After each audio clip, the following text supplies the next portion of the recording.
따랐습니다. 하나님 말씀의 능력. 하나님 말씀의 능력이 우리의 삶에 넘치는 귀한 시간 될 줄 믿습니다. 성경의 말씀은 하나님 말씀이기에 사람들에게 신부의 말씀입니다. 그래서 성경의 신비에 대해서 7가지를 이렇게 표현해요. 첫 번째는 형성기간의 신비입니다. 약 1600년 동안 기록되어 있는데 이렇게 오랫동안 한 권의 책이 기록되고 형성된 것은 바로 신비한 것입니다. 두 번째는 일치의 신비입니다. 1600년에 걸쳐서 40여 명의 사람들이 기록했습니다. 그럼에도 불구하고 통일성을 가지고 있는데 바로 예수 그리스도라고 하는 통일성입니다. 그래서 우리는 구속사적으로 바로 이것을 성경을 볼 수 있다는 겁니다. 자, 세 번째는 판매 실적의 신비입니다. 시대를 떠나서 그리고 시기를 떠나서 세계 최대의 베스트셀러가 바로 성경입니다. 가장 바로 이와 같이 정말 읽혀지지 않는 그 일본에서조차도 가장 많은 성경이 팔리고 있다고 하는 것입니다. 또 네 번째는 어떤 사람이든 읽을 수 있는 것입니다. 모든 계층, 인종, 그리고 나이, 시대 구분하지 않고 누구나 다 읽으면 은혜 받고 감동받는 것이 성경입니다. 다섯 번째는 성경은 많은 책 중에서 가장 많은 박해를 받았습니다. 그런데 신기하게도 없어지거나 소멸되지 않고 지금도 여전히 가장 많이 읽혀져 있고 가장 많이 팔리고 있는 책인 것입니다. 또 영향력도 가장 많이 끼치고 있습니다. 여섯 번째는 성경은 문학적 가치가 최고입니다. 그래서 문학적인 장르들이 많이 성경에 포함되어 들어가 있는데 이런 것을 바탕으로 문학의 바탕이 되고 있습니다. 우리가 잘 알고 있는 러시아의 모린 톨스토이도 부활이나 전쟁과 평화는 바로 성경의 아름다운 교훈을 살려서 바로 쓰고 있는 것입니다. 도스토옙스키의 죄와 벌도 마찬가지입니다. 성경의 내용의 주제로 해서 쓰여져 있는 것을 볼 수가 있는 것입니다. 가장 큰 기적과 그리고 영감을 주어서 인류 역사에서 가장 영향력을 준 것이 7번째 바로 성경의 신비인 것입니다. 많은 다양한 사람들에게 각종 시대를 뛰어넘어서 가장 바로 영향력을 끼쳐서 변화를 주고 활력을 주었던 것이 성경 말씀입니다. 그래서 성경의 7가지의 신비가 이와 같이 바로 이야기하는 사람들이 있는 것입니다. 여러분, 그렇죠. 하나님 말씀은 정말 하나님께서 말씀하신 것은 전능하신 하나님 말씀이기 때문에 정말 신비로운 영역이 있습니다. 우리 인간이 이해할 수 없는 것들이 있습니다. 그런데 성경이 이와 같은 하나님 말씀은 능력이 있다는 겁니다. 이와 같은 능력은 어디에서 있습니까? 바로 우리는 바로 몇 가지 하나님 능력을 오늘 본문을 통해서 볼 수 있는 것입니다. 첫째는 하나님 말씀은 살리는 능력이 있어요. 따랐습니다. 하나님 말씀은 살리는 능력이 있습니다. 히브리서 4장 12절이면 하나님 말씀은 살아있고 라고 했어요. 그렇죠. 여기서 살아있다고 하는 것은 무엇입니까? 살아있는 하나님 말씀이기 때문에 주인공이 하나님이시기 때문에 살아계신 하나님이 말씀하셨습니다. 그래서 말씀은 살아있다는 겁니다. 여기서 살아있다는 것은 리빙인데 하나님 말씀이 살아있기 때문에 생명을 주고 우리의 삶에 활력을 주는 바로 능력 있는 것이 하나님 말씀이라는 겁니다. 그래서 하나님 말씀을 들을 때 믿음이 생기고 자신의 죄를 회개할 수 있고 주님을 믿는다고 고백해야 돼서 구원을 얻게 되는 것이 하나님 말씀인 것입니다. 로마서 1장 16절의 말씀에 보면 복음은 모든 사람이 믿는 자에게 구원을 주시는 하나님의 능력이 된다고 했어요. 살아계신 하나님 말씀을 들을 때 죽은 바로 영혼이 살아납니다. 그래서 심령이 살아나서 병든 심령이 고침받아서 하나님의 자녀로서의 구원을 받는 역사가 일어나는 것입니다. 에베소서 2장 1절에 보면 허물과 죄로 죽었던 너희를 살렸다고 했어요. 꺼져가는 불이 다시 활력을 일으켜서 살아나듯이 믿음은 꺼져 있을 때, 잠자고 있을 때 우리의 심령을 살아나고 그런 깨어날 수 있게 만드는 것이 하나님 말씀입니다. 그래서 하나님 말씀을 들으면 죽었던 심령도 살아납니다. 잠자는 영혼도 일어날 수가 있습니다. 식어진 영혼도 새롭게 바로 활력을 얻어서 바로 사명 가운데 일어설 수가 있다고 하는 것입니다. 사형수들의 숙이 있었던 고목에 샘물이 흐르고라고 하는 책이 있습니다. 거기에 보면은 사형장의 찬송소리라고 하는 그러한 파트가 있습니다. 이 사형장의 찬송소리는 무참하게 16명을 죽였던 김대두라고 하는 사형수에 대한 이야기입니다. 4명의 교도관에서 마지막 형장으로 끌려갑니다. 그런데 형장에 들어가면서 첫 마디가 뭐냐? 할렐루야였다는 겁니다. 그리고 마지막 단두대에 섰는데 너무나 평안했습니다. 그래서 교도관이 물었습니다. 할 말이 없는가? 라고 물었더니 이와 같이 이야기했답니다. 먼저 하나님께 감사드립니다. 저는 재판받기 전에 이미 죽어야 될 몸이었지만 하나님께서 저를 불쌍히 여기셔서 주님을 믿고 구원받게 해주셨으니 감사할 뿐입니다. 여러분과 영영 이별하는 것이 아니요 하나님 나라에서 가서 꼭 만나고 싶습니다. 이것이 제가 드리는 마지막 부탁입니다. 김대두는 아버지께 돌아가는 것이 너무 기뻐서 찬송 부르며 떠났다고 전해주세요 라고 이야기했다는 겁니다. 세상에 정죄받을 수밖에 없고 그리고 마땅히 멸망받아야 될 사람이었습니다. 그리고 완악한 사람입니다. 그런데 쪽복음을 전해줬던 어떤 한 분의 전도를 받고 그는 예수님 만납니다. 그래서 새로운 소망이 생겼습니다. 그는 변화되었습니다. 악한 마음이 바로 이같이 변화되어서 이후에는 그가 찬송을 부르면서 하나님 말씀을 전파하는 사람이 되었다는 것을 알 수가 있는 것입니다. 사람을 변화시키는 힘, 이것이 무엇입니까? 하나님 말씀인 것입니다. 그래서 하나님 말씀은 살아나게 합니다. 우리의 심령을 살아나게 하고 우리의 마음을 살아나게 하고 우리의 영혼을 살아나게 합니다. 일본의 한 여자 개숙사에서 있다는 이야기입니다. 강도가 들었습니다. 그리고는 가지고 있는 것들을, 모든 것들을, 귀중품을 다 챙겨서 나가려고 합니다. 벌벌 떨고 있던 한 여학생이 강도에게 잠시 멈추라고 하더니만 떨리는 손을 가지고 책장에서 한 권을 빼서 그에게 주었습니다. 낡은 책입니다. 강도는 얼결결에 그 책을 받아서 그것을 빠져나왔습니다. 근데 강도가 집에 가서 바로 그 책이 무엇인가 궁금해서 읽기 시작했습니다. 그것은 다름 아니라 성경이었습니다. 근데 성경을 읽으면서 그 마음에 변화되기 시작했어요. 그래서 나중에는 그가 변화되어 신학을 공부하고 부흥사가 되었다고 하는 일화가 있는 것입니다.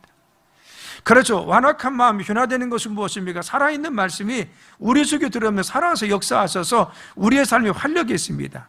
생기게 만듭니다. 그래서 죽어져 있는 심령, 죽어져 있는 양심, 우리의 죽어진 영혼을 살아나서 하나님의 자녀 되게 하시고 또한 주님의 믿음 가운데 거할 수 있도록 만들어 주시는 것입니다. 우리 환경도 마찬가지입니다. 우리 환경이 메말라 있고 생명이 꺼져 있을 때 우리 환경 가운데 하나님 말씀이 들어가면 환경이 살아날 줄 믿습니다. 육신도 마찬가지입니다. 육신이 병들고 죽어 있을 때 하나님 말씀이 들어오면은 그 육신의 질병도 살아나게 하셔서 바로 질병도 치유하셔서 우리 몸이 살아나게 하셔서 질병을 치유할 줄 믿습니다. 살리는 능력은 무엇입니까? 하나님 말씀은 활력이 있다라고 하는 것입니다. 그래서 이 말씀이 우리 속에 역사할 때 바로 운동력 있게 두 번째는 역사할 수 있다는 겁니다. 그래서 12절 말씀에 하나님 말씀은 살아있고 활력이 있어 라고 했어요.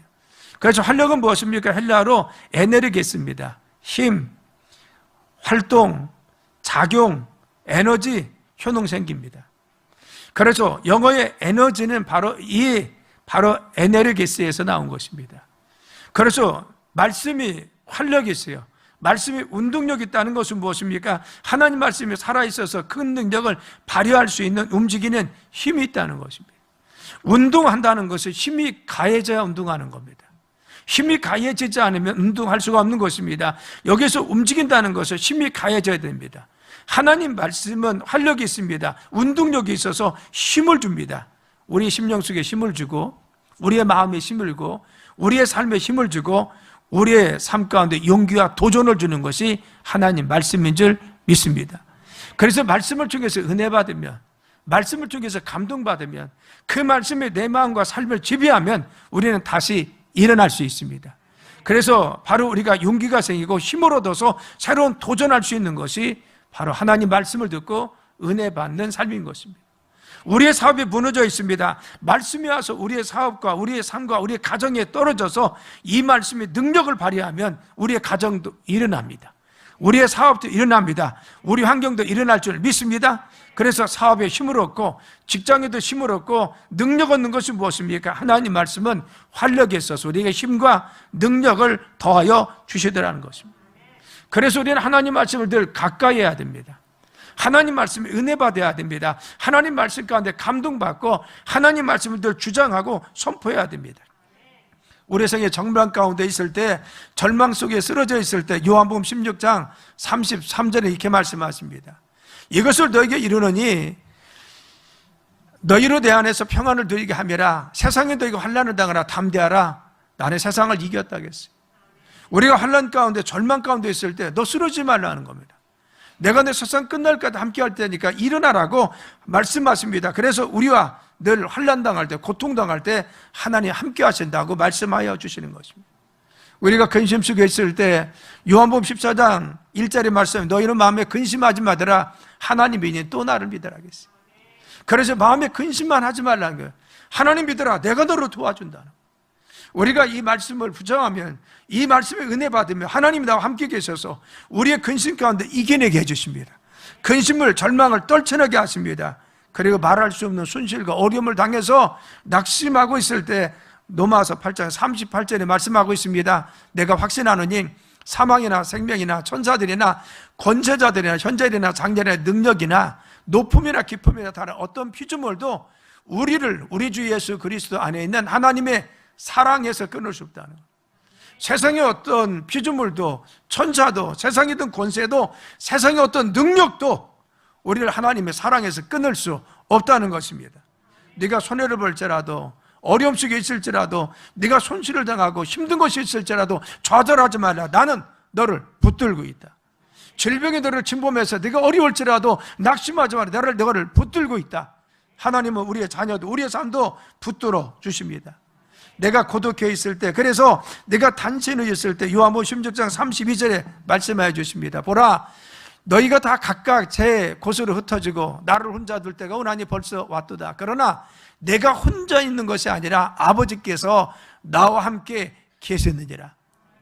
아버지께서, 아버지 하나님께서 아들 예수님과 함께 계셨듯이 우리 예수님도 내가 세상 끝날까지 우리와 함께 계신다고 말씀하여 주었습니다. 하나님도 지금 함께 계시고 성령님도 함께 계시고 아들 성자 예수님이 우리 함께 계실 줄 믿습니다. 그래서 성령을 위로하시고 역사해 주시고, 내가 어려울 때, 혼자 있을 때, 밤길을 갈 때, 수술 때 내가 혼자 있을 때 하나님이 내가 너와 함께 있다, 너와 함께 했다고 지금 말씀하여 주시는 것입니다. 내가 열심히 선한 일을 했습니다, 믿음으로 살았는데 낙심할 수밖에 없어요. 공격을 당하고 힘들고 어렵습니다. 이때 갈라디아 6장 9절에 말씀하고 있습니다. 우리가 선을 행하되 낙심하지 말지니 포기하지 않으면 때가 이름에 거두리라.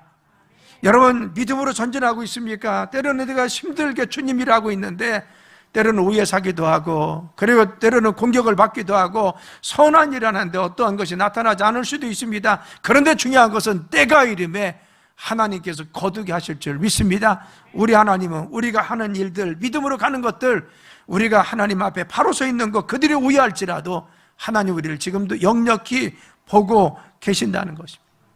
우리가 실패와 낙심 속에 있을 때 나는 할 수 없습니다, 내가 포기할 수밖에 없습니다, 나는 좌절해 있습니다. 이때 누가복음 1장 37절에 말씀하십니다. 대저 하나님의 말씀은 능히 못하심이 없느니라. 너 낙심하지 말라. 하나님 말씀을 믿으라는 겁니다. 하나님 말씀 능히 하지 못하는 것이 없다.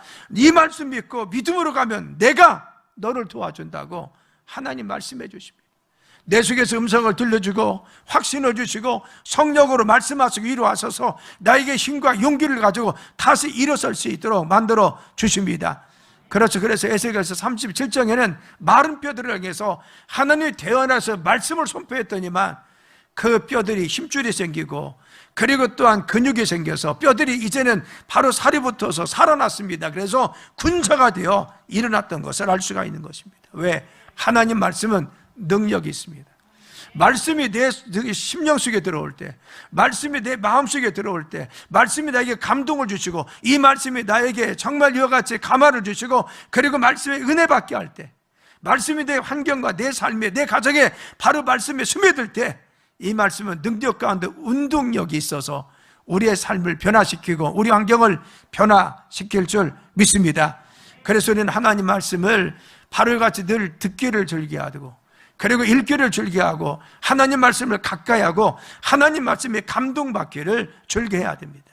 세 번째, 하나님 말씀은 바로 살아있고 운동력이 있을 뿐만 아니라 침투력이 있습니다. 깊이 스며드는 것이 말씀인 것입니다. 그래서 우리의 삶에 스며듭니다. 우리 영혼에 스며듭니다. 우리의 환경에 스며듭니다. 우리 육신에 스며듭니다. 그래서 히브리서 4장 12절에 말씀하고 있습니다. 하나님 말씀은 살아있고 활력이 있어 좌우의 날선 어떤 것보다 이래 혼과 영과 및 관절과 골수를 찔러 쪼개기도 하며 또 마음과 생각과 뜻을 감찰하시고 판단하신다. 하나님 말씀이 우리 영 안에 깊이 침투합니다. 우리의 정신적인 마음에 깊이 침투합니다. 관절과 골수, 우리 육신의 발효같이 뼈에도, 우리의 심줄에도, 우리의 머릿속에도, 우리의 혈관에도 이 말씀이 깊이 스며듭니다. 그런데 바로 이 스며든 이 말씀이 우리 영혼도 치유해 주시고, 우리의 마음도 치유해 주시고, 우리의 질병도 치유해 주시고, 우리 혈관도 치유하시고, 우리 암덩어리도 치유할 줄 믿습니다. 이것이 무엇입니까? 하나님이 말씀이 살았고 운동력이 있는데 그 말씀이 살아서 침투해 갑니다. 우리 영혼 속에 들어와서 영혼의 잘못된 악한 것들을 쫓아내시고, 그 다음에 우리의 마음에 들어와서 우울함과 그리고 각종 정신적인 발효같이 연약함을 떨쳐주시고 두려움도 떨쳐주십니다.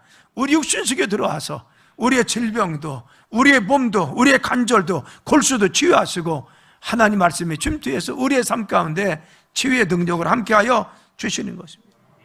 그래서 못 미치는 것이 없습니다. 우리의 영과 혼과 육신뿐만 아니라 우리 환경에도, 우리의 가정에도, 우리의 자녀들의 삶에도, 그리고 우리의 감정까지도 침투해서 바로 치유하시는 분이 하나님 역사입니다.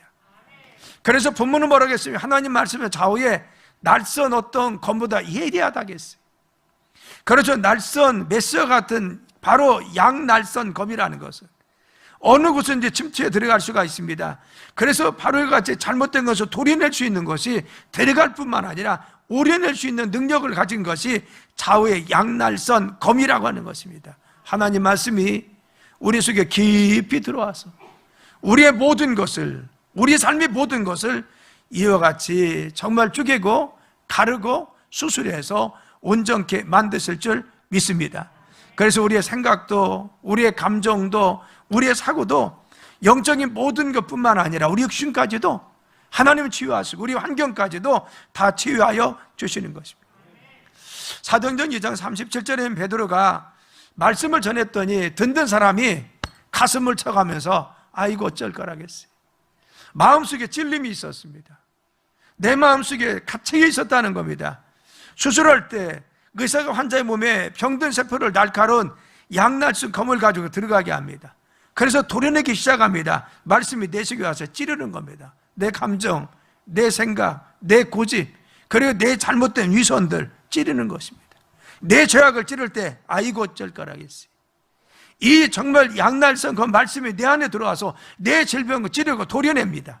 그때 치유될 줄 믿습니다. 내 환경 속에 와서 양날선 검에 대해서 내 환경의 진들을 도려냅니다. 할렐루야. 우리 가정의 문제가 떠나갈 줄 믿습니다. 우리 삶의 문제가 떠나갈 줄 믿습니다. 그래서 우리가 하나님 말씀을 찔릴 때, 말씀을 듣고 감동받을 때, 아픔이 있을 때 회개하고 들이키는 것이 은혜고 감사라는 것을 알아야 됩니다. 여러분은 그 말씀을 잘 받아들일 간절히 축원합니다.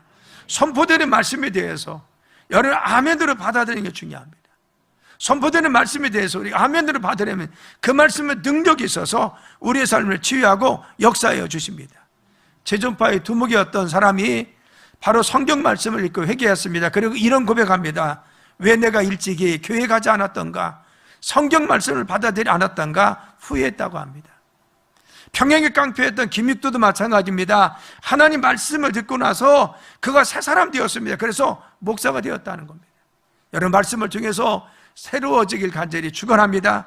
우리의 심령과 우리의 삶이 새로워지고 우리가 새로워지는 역사는 바로 말씀이 침투력이 있는, 살았고 운동력이 있는 말씀이기 때문에 그렇다는 겁니다. 그래서 이 살았고 운동력이 있는 침투력이 있는 말씀은 우리 안에 들어와서 우리를 치유하고 회복시켜 줍니다. 이것이 네 번째인 것입니다.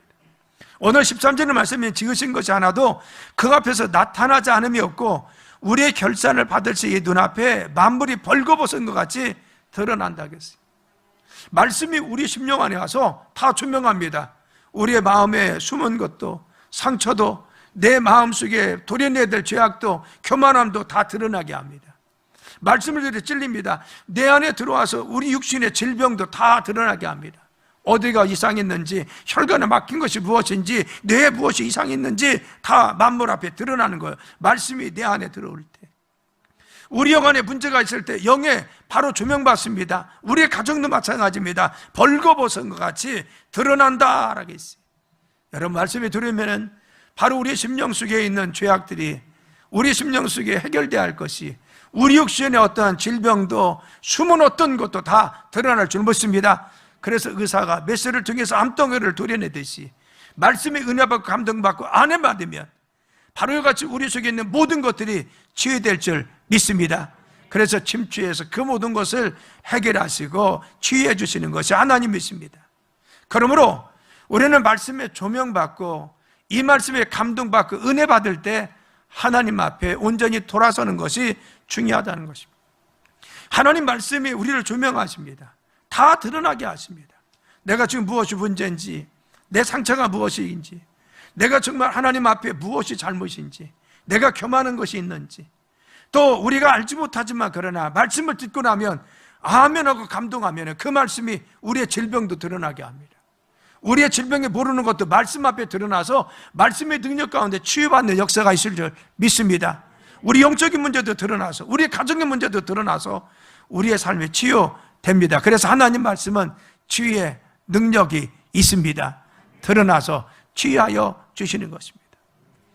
자, 그러면은 이 말씀이 이와 같이 살았고 운동력이 있어 깊이 우리 영광과 관절과 골수에 깊이 침투하고 우리의 삶의 침투에서 치유와 회복의 능력을 주시는데, 어떨 때 이와 같은 능력이 임합니까? 첫째는 믿음으로 화합되어야 됩니다. 따랐습니다. 하나님 말씀을 믿음으로 받아들여야 됩니다. 우리가 하나님 말씀이 믿음으로, 말씀이 떨어지면 내가 믿음으로 화합해야 돼요. 믿음으로 다가서야 돼요. 그 말씀을 믿음으로 받아들여야 돼요. 히브리서 4장 2절이면 그 들은 바 말씀이 저에게 유익이 되면, 이익이 되지 못하는 것은 듣는 자가 믿음으로 결부되지 않다겠어. 하나님 말씀을 들었는데 이 말씀이 내 심령에 들어졌어요. 이 말씀이 나를 살려내고 내 상처도 치유하고 내 질병 치유해야 되는데, 이것이 말씀이 떨어질 때 믿음으로 결합해야 돼. 믿음으로 받아들이고 믿음으로 화합해야 됩니다. 그런데 이 말씀을 믿음으로 아멘하고 받아들이자면 말씀의 능력이 나타나지 못한다. 그래서 아주 중요한 말씀을 선포합니다. 너희들이 하나님 말씀을 선포하는 주의 종의 말씀을 듣고 듣지 아니할 때 어떤 역사가 있느냐. 역대하 36장 15절에 16절이면 그 열 조상들의 하나님 여호와께서 그의 백성과 그 거하시는 것을 아끼사 부지런히 그의 사신들을 그 백성에 보내 이르셨으나 그의 백성이 하나님의 사신들을 비웃고 그 말씀을 멸시하며 그 선지자를 욕하여 여호와의 진노를 그의 백성에 미치게 하여 회복할 수 없게 되었다는 겁니다. 하나님께서 그 백성을 살리기 위해서 사신들을, 사자들을 보냈어요. 주의 종들을 보내서 백성에게 말씀을 선포하게 했습니다. 그런데 그 백성들은 바로 이 사자, 주의 종들이 말씀을 비웃었다고 했어요. 또 말씀을 멸시할 때 주의 종의 선지자 입에서 떨어지는 말씀을 멸시했습니다. 그래서 선지자를 욕했다고 했어요. 말씀을 받아들이지도 않고 말씀을 멸시하고 비웃고 선지자를 욕하고 비웃었습니다. 그런데 여호와의 진노로 그 백성이 미쳐서 만회할 수 없게 했다고 했어요. 하나님은 선포되는 말씀, 선포자의 말씀을 받아들이지 않고 선포하는 말씀에 대해서 바로 멸시하고 욕했던, 그래서 선지자를 욕했던 그들을 향해서 여호와의 진노가 너에게 떨어져서, 욕하는 너에게 떨어져 받은 너에게 미쳐서 만회할 수 있게, 회복할 수 없도록 내가 만든다고 했어요. 왜 그렇습니까? 하나님 말씀이 살았고 능력이 있기 때문에. 이 말씀을 선포할 때 아멘으로 받아들이길 간절히 축원합니다. 우리는 하나님 말씀이 떨어질 때 내게 지금 찔리는 말씀이 있습니까? 나에게 주시는 음성이라고 내가 분명히 내가 마음속에 고백하고 있습니까? 이 말씀을 믿음으로 받아들여요. 그런 능력이 있습니다. 내 삶에 권세가 있습니다. 살아서 역사합니다. 우리의 모든 것을 떠나보낼 줄 믿습니다. 그래서 말씀에 믿음으로 화합할 때 우리에게 능력이 나타나는 것입니다. 또한 말씀을 믿음으로 들을 뿐만 아니라 읽고 배우고 묵상하고 선포하고 샤우팅해야 됩니다. 우리가 하나님 말씀을 잘 이해하도록 바로 같이 말씀을 들을 뿐만 아니라 공부하는 것도 중요합니다. 그래서 제자교육이 그래서 중요한 겁니다. 우리가 제자교육을 3월부터 시작하는데 왜 공부합니까? 공부하면 할수록 더 큰 은혜가 있습니다. 저는요, 그리스도 확신, 우리가 1단계, 양육의 단계 가운데 제가 가르쳤던 것은 수백 번 가르쳤습니다. 저는요, 그걸 가르칠 때마다 그 파트가 가장 은혜가 돼요. 그 파트가 제1단계를 할 때 가장 은혜가 있습니다. 그렇죠. 저는 한 사람 붙들고 있습니다. 두 사람 붙들고 돼 있어요. 개척 초기부터 했습니다, 지금까지. 그런데 중요한 것은 말씀은요, 배우면 배울수록, 말씀은 선포하면 선포할수록 그것이 더 능력이 되고 은혜가 되는 줄 믿습니다. 깊이 새기고 묵상하고 듣고, 그리고 또한 우리가 그 말씀을 자꾸 선포하는 것입니다. 우리가 샤우팅을 해야 합니까? 하나님 말씀이 선포하는 거 하나님 나의 능력입니다. 권세갑니다. 아까 우리가 말씀을 우리가 외쳤듯이 바로 같이 그 말씀들 우리가 선포하면은 바로 내 영이 듣고 내 마음이 듣고 하나님 듣고 사단도 듣고 떠나갈 줄 믿습니다. 바로 내게 믿음이 되고 권세가 되고 마귀가 떠나가는 거죠. 우리가 3월부터 다 시작하려고 하는 것이 샤우팅입니다. 왜냐하면요, 우리가 말씀은 같이 훈련하지 않고 같이 외치지 않고 같이 하지 않으면요, 말씀 읽기가 정말 어려워요. 제자교육도 하고 우리가 3월부터는 다시 샤우팅을 우리가 다 해서 카톡에 이제는 목장, 우리 장로님 시작해서 목회자 다 굴려서 이번에 다시 시작하려고. 왜? 우리가 외치고 선포할 때 이 말씀이 능력이 있을 줄 믿습니다. 환경의 진도 떠나가고 질병도 떠나가고 우리의 문제도 떠나갈 줄 믿습니다. 말씀을 배우고 묵상하고 암기하고 선포하고 그리고 읽으라는 것입니다. 세 번째는 말씀에 순종해야 됩니다. 요한계시록 1장 3절의 말씀은 이 말씀을 읽는 자와 듣는 자와 그 가운데 기록한 것을 지키는 자가 복이 나니 때가 가깝다 했습니다. 이 말씀을 들을 뿐만 아니라 읽은 뿐만 아니라 지키는 자가.